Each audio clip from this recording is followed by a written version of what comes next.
Hello, everybody, and welcome to this rather rainy Friday on my side. It's lovely to have you all join us for our final webinar of CPD week. Today's topic is understanding your scope of practice at advanced levels of practice, very much a learning session. My name's Stephanie Tempest. I'm the clinical fellow at HCPC. So thank you all for joining us. As people are joining us, we'll go through a bit of housekeeping by way of starting. So bear with me. Perfect. So the session is designed to be 45 minutes long. I will keep to time. I'll make sure you get home on time and ready. Because of the large numbers joining us today, microphones and cameras are off, but the Q&A is open for comments. So please do use that to share your thoughts with other people. Sadly, we won't be able to answer all of the questions as we're going, but it'll be a nice space for you to action. And I'll keep my eye on it and I'll try and weave in anything I can during the course of our session together. Moving on to certificates. HCPC doesn't require certificates, so no certificates will be awarded for this event. We don't assign CPD points either, and we'll talk a little bit later about outcomes-based regulation as part of that. So it's not a requirement that you have a certificate for your CPD profile. The session can be used as CPD. If you reflect on what we're talking about today, think about how it relates to your practice, how you can use the information, then that's all part of reflective practice. And there's more information on our website, so you can find some reflective templates there as well, should you wish to. Now, the question we get asked often, and when I've done events across different organisations, it's a popular question: do we get a copy of the slides? Do I need to make loads of notes? The answer is yes, you will get a copy of the slides, and only take notes as you need to, as thoughts pop into your head. So you will be sent a follow-up email. You'll get a copy of the slides, a recording, a link to the recording, and also links to other resources that might be useful. We have got an interactive element to our session today. We'd like to invite you to take part in our Slido. How that'll work is that there will be a QR code or the link will be put into the questions and answers section. So you can either use your phone to scan the QR code or open up a separate browser tab and use the link. Your responses will be anonymous. It's just useful for us to capture some information, and that's what we'll be doing very soon. So my hopes for our session today, life is busy for everybody, but I really hope that in the next 45 minutes we can provide some space to reflect on the key concepts that relate to scope of practice at the advanced levels of practice. So, really some time for you to think about your scope of practice as you move, as you gain experience and you move into those advanced levels. We'll touch on what those are and we'll link to the concepts to the HCPC standards as well. So what the standards say about scope of practice and what that looks like. Key to today, because it is CPD week, is really this presentation will be focusing on the ways that CPD enables growth for our scopes of practice, particularly as we advance in our careers. I'm a registrant myself, so I'll share with you some of my examples too.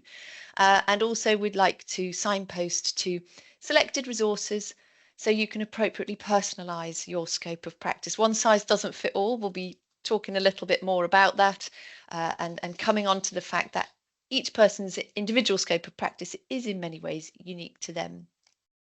It's important to say that some of the information and some of the slides from today's session were used in a set of webinars towards the end of last year.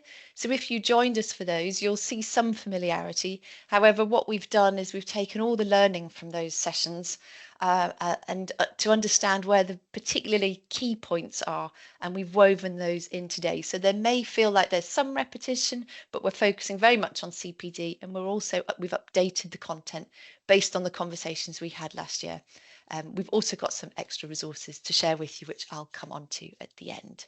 So a reminder, what is CPD? So the Healthcare Professions Council's purpose is to protect the public.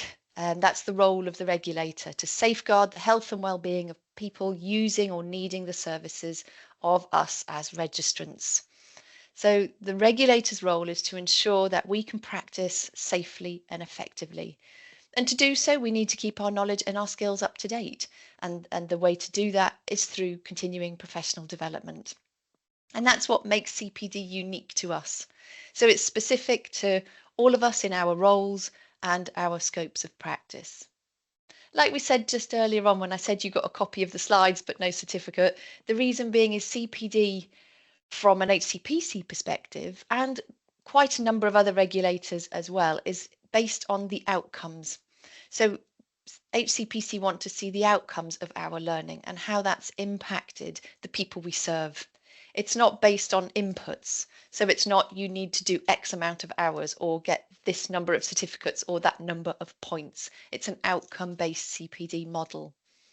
Equally, its focus is self-directed and self-managed, so there's no sign-off. The other thing to add when we're talking about CPD is that reflection is that essential ingredient for CPD. Appropriate reflection on your learning. What have I learnt? How is that going to benefit my service users and my practice? How is it going to benefit my future career? And reflection is how we embed our learning into practice. And there's more information about that on our website. So here's our first Slido. We've got one at the start and one at the finish in the true outcomes-based way that we've just been talking about. Today's webinar is about scope of practice at the advanced levels of practice. And what I'd like you to do is either scan the QR code or click on the URL link in the chat. And I'd ask in the Q&A, and I'd ask you to rate your knowledge and understanding of this topic. There is a little bit of a time lag. Oh, lovely. It's nice when you see things starting to come before you've even said that. There's a little bit of a time lag, so we will just wait for people as the results come through. It's all anonymous, but then thank you for participating.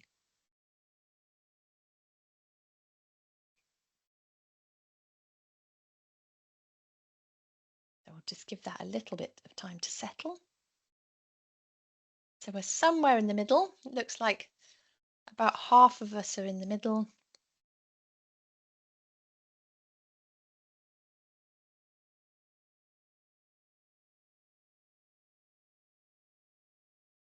Brilliant. And we'll be asking you to do the same at the end.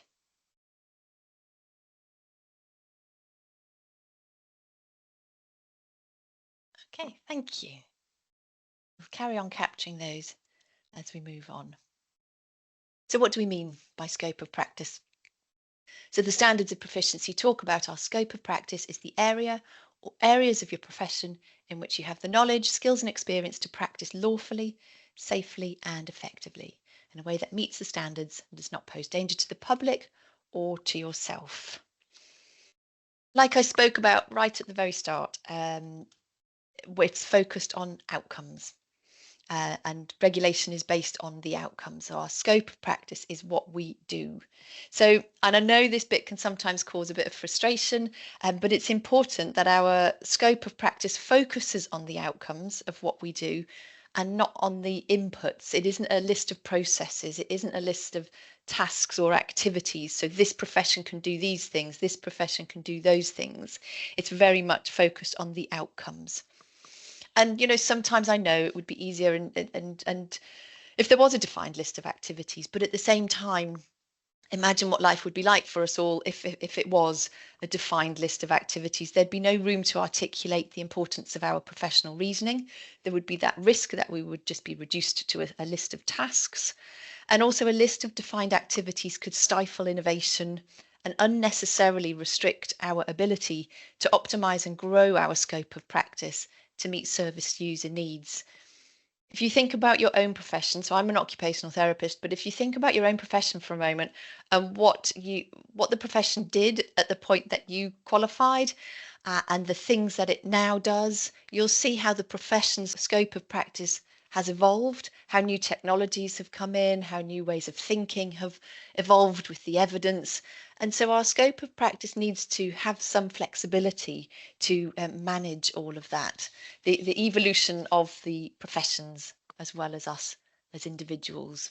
So what I thought I would do is share with you a single case study example about the evolution of scope of practice, so we can think a bit more deeply about it, and also link it primarily to CPD. I want to show how scope of practice and CPD are interrelated.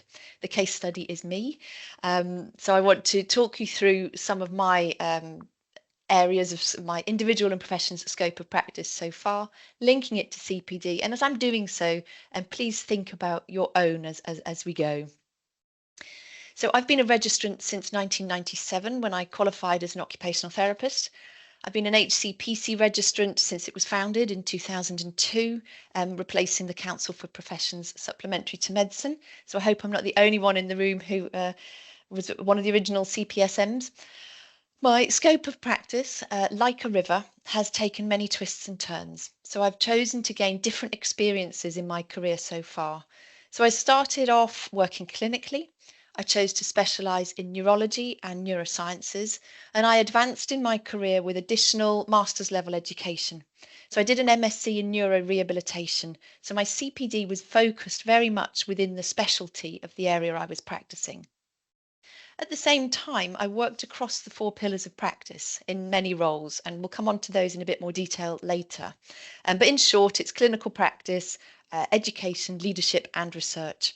So my CPD activities when I worked in clinical practice included activities across all those 4 pillars. For example, I supported the education of others. So I took students on placements, which to me still feels like one of the best CPD activities you can do. I led a small team. So I had CPD activities around leadership and management, how to be an effective supervisor, how to delegate to assistants, technicians, other registrants. And so some of my CPD activities focused on leadership and management. And then also I engaged in research activities that were relevant to the size of my role. So I did lots of audits and service redesigns. So again, my CPD activities were part of learning how to do those effectively as well. So there's an example within my clinical practice of how I linked my CPD to develop myself and my scope of practice as I advanced across all 4 pillars of practice. I then subsequently chose to divert my career river after many years and appropriately changed my individual scope of practice with a move into higher education. This also enabled me to advance my knowledge and skills through PhD level education. So that was a huge part of my CPD. But at the same time, my CPD activities began to change and they linked to my new specialism and my new scope of practice, which was learning and teaching adults in higher education, which meant I also studied for a postgraduate certificate on that topic to support me to practice safely and effectively in this new role and specialty. So my new service users were the students that I taught. So my CPD needed to be what I needed to learn to benefit those service users. And then another diversion. After about 12 years in higher education, I moved again. And over the last 10 years, I've taken several roles with a specific focus on learning and workforce development. I've worked for my professional body. I've taken this short-term fixed role with our regulator. And for 5 years, I've also set up my own business as an independent workforce learning and development contractor. I'm still an occupational therapist, an AHP. I don't use the phrase I'm one by background because my professional knowledge and my professional skills still shape my individual scope of practice. However, some of my work and my individual scope of practice now extends beyond the generally accepted boundaries of my origin profession. And as I'm talking about this, please reflect on to what extent the same is for you. Because for those elements, I've needed to think carefully about the CPD required to build my knowledge and skills. So I've needed to define and explain what those areas are. And I've done this work through engaging in supervision and reflective practice. I also chose to go through the portfolio route, the assessment by experience route at the Chartered Institute for Personnel and Development, the CIPD, and I was successfully awarded the Chartered Fellow status in 2022. And that shows that my learning, it gives me a qualification to show that I'm able to work in that area of expertise. Because some of the workforce learning and development work I do is beyond the generally accepted boundaries of occupational therapy, and especially because some of the work I do is overseas, I've made separate arrangements for my professional indemnity to cover the aspects of my individual scope of practice that are not covered by the insurance that my professional body provides. And again, that's well within our individual scope of practice. But that's my career story, and it's my individual scope of practice so far, and it's unique to me, and yours will be the same for you. So I'd encourage you all, if possible, to find 10 minutes today, if it's on your journey home, if it's on your commute, if you just take 10 minutes away from doom scrolling for a bit, or wherever you can find 10 minutes, to think about how you can describe your own career river, including how engaging in CPD activities has helped you to appropriately grow your scope of practice, to be safe and to be effective and to meet the needs of the people you serve. So I hope my story shows the importance of engaging in CPD to maintain safe and effective practice, whether that's for patients and families, whether it's students that I've supported or professional body members I've worked with who were all service users for me at different points in time in my career so far. So with that in mind, we'll just take a quick reminder of the definition of service user. And I'm asking you to think about who your service users are as well. Because at HCPC, the term service user is a broad phrase to refer to those who use or are affected by the services of professionals registered with the HCPC. So please have a think about who your service users are. And then once you've done that, think about how your CPD activities align with their needs. So if your service users are patients, families and carers, if your service users are the people you line manage or are students, what CPD activities do you do to support your growth and development across those groups of people? So this session is focusing on the advanced levels of practice. And the three advanced levels of practice we're focusing on today are, as you'll see here, enhanced specialist, advanced and consultant. These levels of practice are not a regulatory requirement. Rather, they form a career and workforce development framework on completion of those earlier career stages. As we're briefly looking at them, consider what level of practice you feel your role sits at within and how you might evidence this. And there are a number of workforce frameworks across the UK which can help you with this activity, and we'll mention a few of those later. It's just important to say the wording differs a little bit. So specialist is used in Northern Ireland and Scotland, and in Wales and England, enhanced is the same term. Importantly, there are many different roles and job titles across the sectors at these levels of practice.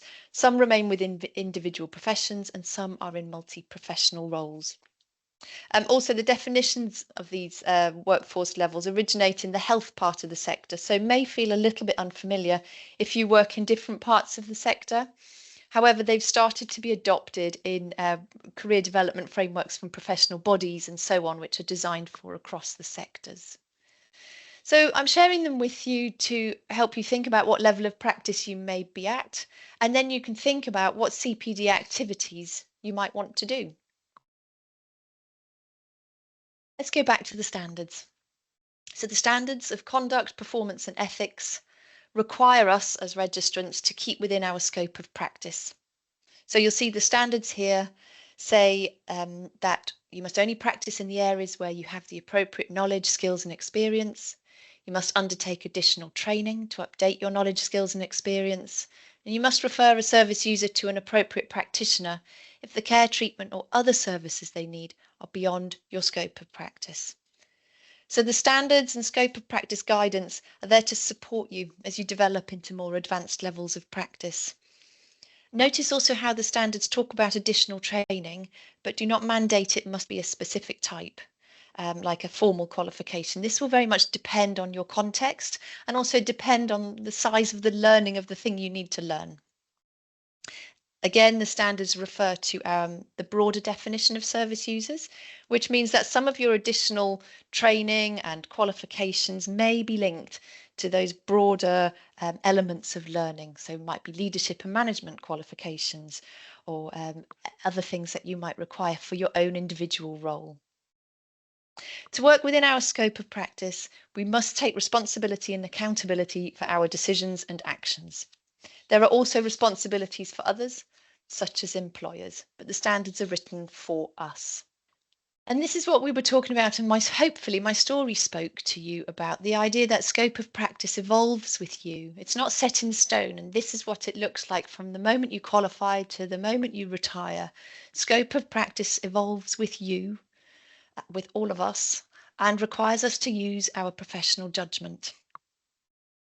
So determining what is and is not part of our scope of practice is for us to decide using our professional judgment, but obviously is done so within the realms of workforce planning to meet service user needs.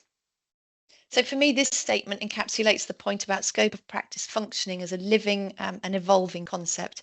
It develops with you and requires you to use your professional judgment about what you can or can't do and what your profession can do. This statement itself, you'll see, refers to the narrowing of scope, but for some people, they may broaden their scope of practice over time. And there's research to support this.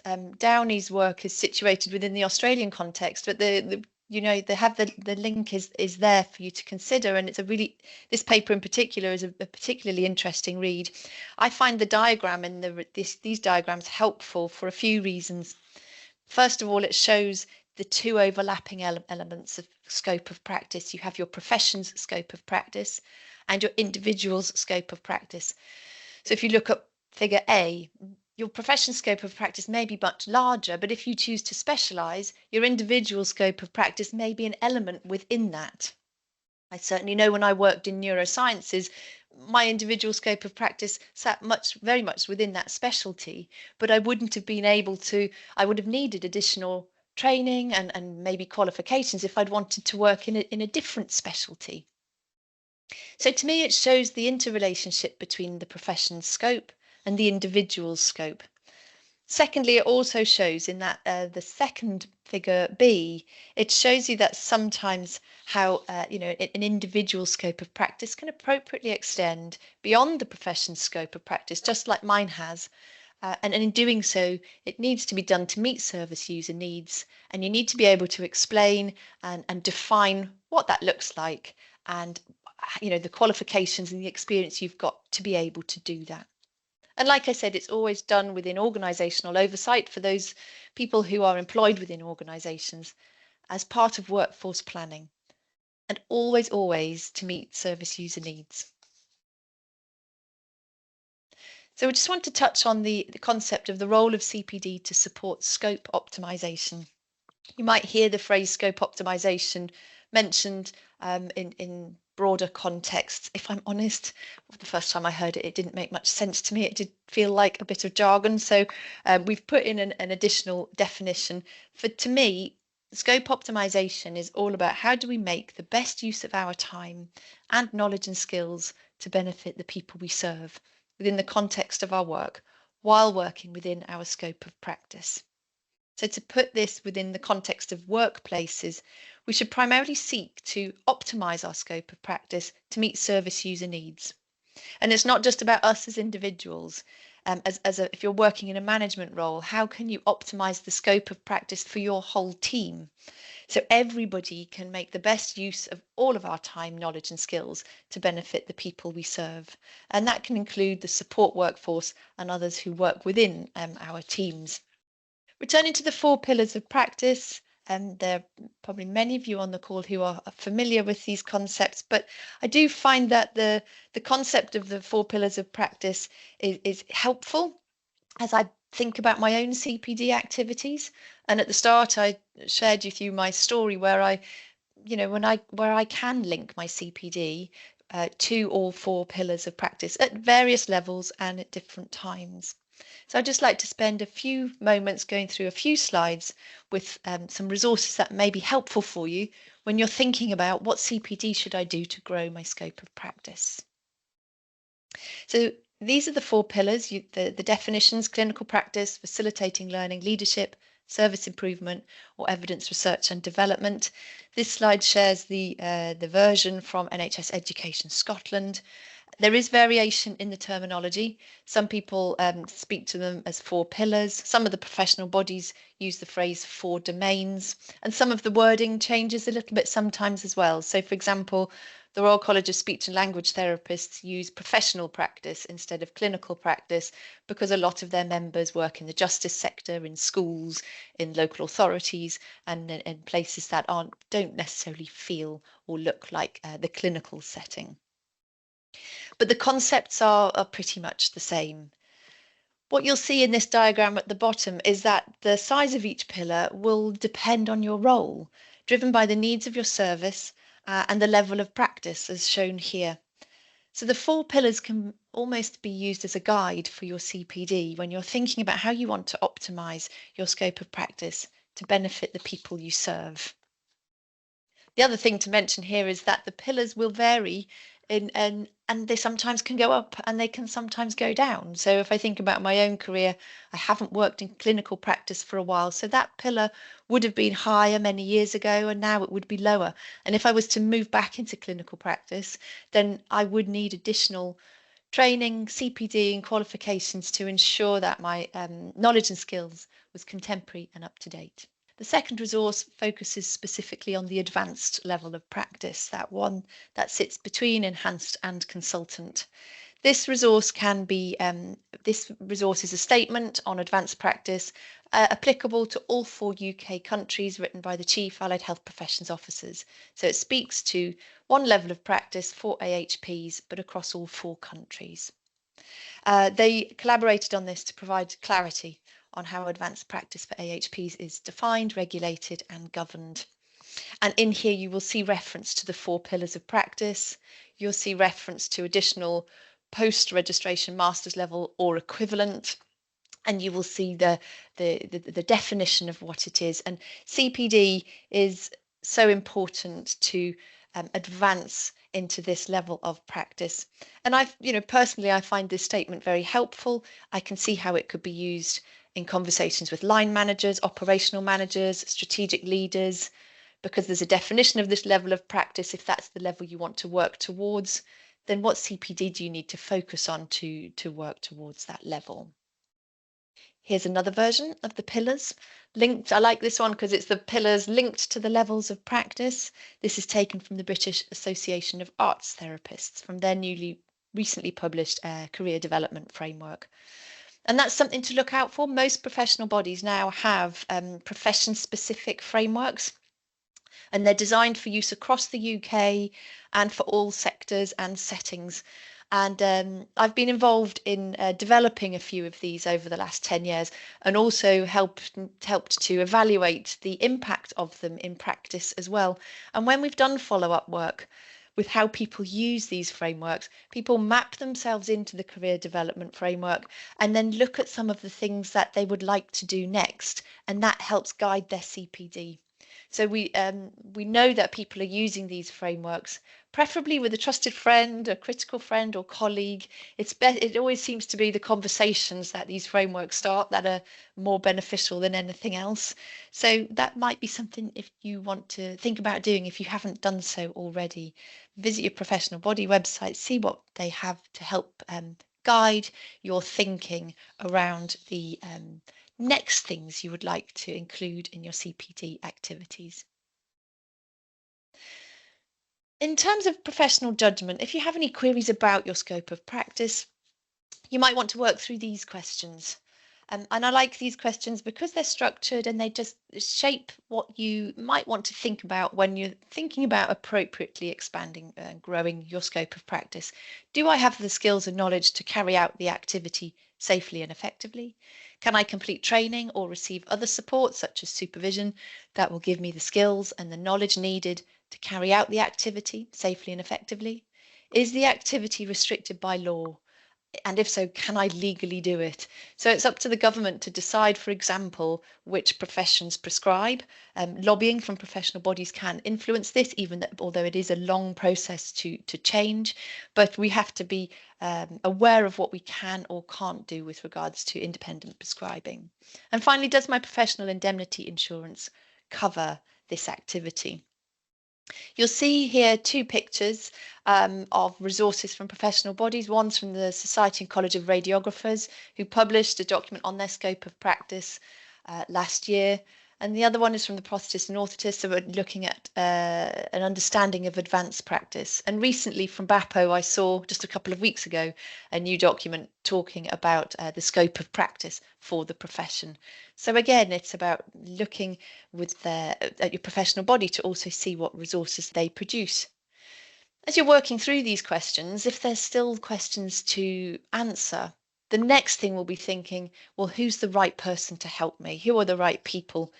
It might be that you've got a question about whether you're legally allowed to do something or if it's specific to your profession. It might be you need to talk to your line manager, your strategic leader, if you're employed within an organisation, your professional body or your regulator, to seek answers for specific questions to support your professional judgment. And of course, I'd just like to take a moment to reinforce the importance of supervision to enable CPD. This slide acts as a reminder of the importance of effective supervision, so we can have a space to think about how we appropriately evolve our scope of practice. Supervision done well creates that space to help us identify what CPD activities we need to do next to meet the constantly evolving needs of our service users. And again, there are many different resources, so I've just put up a couple of examples here for today. One's from NHS England around workplace supervision for advanced practice. And the second is a research outcome that commissioned by HCPC a few years back from Newcastle University, looking at the 10 key characteristics of effective supervision. In another role, I do some postgraduate teaching, and in one session we take these characteristics and we go through them and think about, well, what's within my control to influence? What do I need to do? How can I ensure that supervision is based on mutual trust and respect? Is there a possibility of offering choices, and what does that look like? And we work through each of these characteristics. We often end up talking quite a lot about number 8, about the training and feedback that's provided for supervisors. How do we develop ourselves to be effective supervisors? And then we also end up having the conversation about how do we develop ourselves to be effective supervisees as well? How can we develop our knowledge and skills to be able to be receptive to feedback, to have challenging conversations, to create space in supervision to truly reflect on what it is we're doing and our scope of practice and how that wants to grow. So that's just a couple of the resources, but again, there will be others available around that. And here's the nice new thing. I was looking forward to sharing this slide because this has been work that we've been doing in the background for a few months now. So here at HCPC, we've been doing a project to look at scope of practice, delegation and supervision at the advanced levels of practice. So that series of webinars I told you about that we held towards the end of last year, we gathered loads of data and questions from people to try and understand what some of the challenges were. So thank you to everybody who filled in the evaluation form, who sent us questions, who made comments. Myself and the team have been through every single piece. And from all of that data, we identified a selection of resources, and that's what we've been working on developing. There's more to come at the end of the month and the subsequent months, but because this was CPD week, we really wanted to work on getting this one out and ready. So I'm absolutely thrilled, and it's been a proper team effort to share with you that this is now ready and available for you. I saw it posted on LinkedIn just before lunchtime as well. So this reflective template is designed to help you define and explain your scope of practice at the advanced levels of practice. So what we've been working on here is it's a learning resource. It's not like you type in all of the answers and then, questions, and then it spits out the answers to tell you what your scope of practice is. It's not, it's for the reasons we've talked about. Scope of practice is so unique to us as individuals, but the idea is that it's full of scenarios and examples. You'll see some of the diagrams that I've used in our session today, and hopefully help you reflect on what sort of CPD activities you might want to do next. So if you're an individual registrant on the call today, I really hope this is something that you can sit down and work through. I think you could take it into supervision as well to discuss through. I see real potential if you're a manager, for example, you could ask your team to work through some of this to try and get a good understanding of where your team feels they need to go next and what CPD requirements are needed. And I'm really hoping if we have academic colleagues on the call as well, that this is something that can be used within post-reg seminars and discussions around scope of practice. So I'll be really looking forward to hear how you get on with using that resource. So we've got a few slides to wrap up, because I've been keeping an eye on the time and I promised to get you home on time at 1:45. I really hope that our time today has given you some space to think about those key concepts relating to scope of practice at the advanced levels. We've spoken about the different levels of practice, the 4 pillars of practice, what the standards say about scope of practice, the importance of supervision, and so on and so forth. And I've tried to link all of those concepts back to what the HCPC standards say and what it is that as registrants we're required to meet. I hope I've given you some space to reflect on the ways that CPD enables growth for your scope of practice at the advanced levels, and reinforcing the fact that we grow our scope of practice to meet the needs of our service users, appreciating the broad range of service users that we have to serve as well. And I've tried to share with you some appropriate resources, including our new template, which we're publishing today, to try and help you think about your individual scope of practice alongside your professions. We've talked a lot about the concept of scope of practice, and we've talked a lot about the concept of CPD, and then that sits alongside the reality of the fact there is a process to go through if you're called to submit your evidence.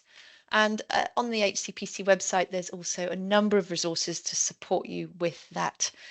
There's some sample CPD profiles for every profession. I find them really interesting reading to read across and see what other people are doing. There's evidence, examples of CPD evidence. I use this webpage a lot in my own teaching when we're talking about what constitutes CPD, what activities, because I think sometimes the conversation's narrow, and then when you go onto that webpage and you see what other things can be classed as CPD, I know it provokes often quite a reassuring conversation. There's videos on there about people sharing their views, their tips and advice for completing the audit process, alongside guides to meet the standards and what goes in the CPD profile. And please don't forget to check your professional body's resources and recommendations as well. So there is support available. At that point, you are called to submit your audit evidence. So what are the next steps from today? I really hope that you can carve time to reflect on the learning from this session. I've invited you to do specific things like reflect on your own career river, and think about how every transition, what CPD you've done to enable you to continue to be safe and effective in your practice as you've moved through your own career river, and think about how that benefits the service users. There's the reflective template should you wish to use that to capture some of your thoughts. Today is the last day of CPD week. So there are other resources that we've been making available. So please do look at those and share your reflections, including on social media, if that's something you would like to do. So now we're drawing our session to a close. I'm going to ask you to revisit our Slido. So please, if you could grab your phone or open up in the browser and answer our closing question.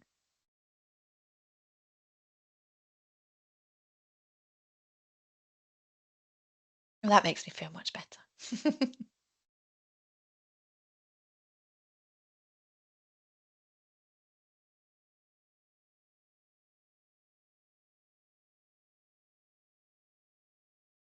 And you'll be getting a copy of the slides and a copy of this recording as well as we go. And I also want to thank you for your attendance today. This has been a lovely career highlight for me. I've got to be honest, it's my biggest virtual audience. Part of me is grateful I can't see over 700 people all in one room, but I've really enjoyed being able to lead this work and very much value your time and your thoughts. So we'll just move on to our final slide.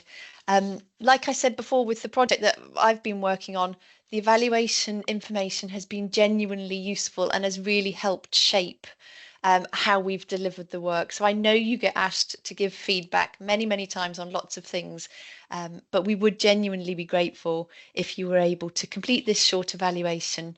If you could just grab your phone and do it now, that would be lovely, or it will be coming back out to you. It should take no more than 2 minutes to complete, but the feedback we get is read and digested and will help shape what we do for subsequent events and also subsequent learning. So it is genuinely used and really helpful. So if you have time to complete that, that would be lovely. We'll be also sending that out in when the slides follow. So all that's left for me to say is thank you very much for joining us today. Hope to see you at another event soon, and I'll leave this slide up here in case you can complete the evaluation now. Thank you very much. Bye bye.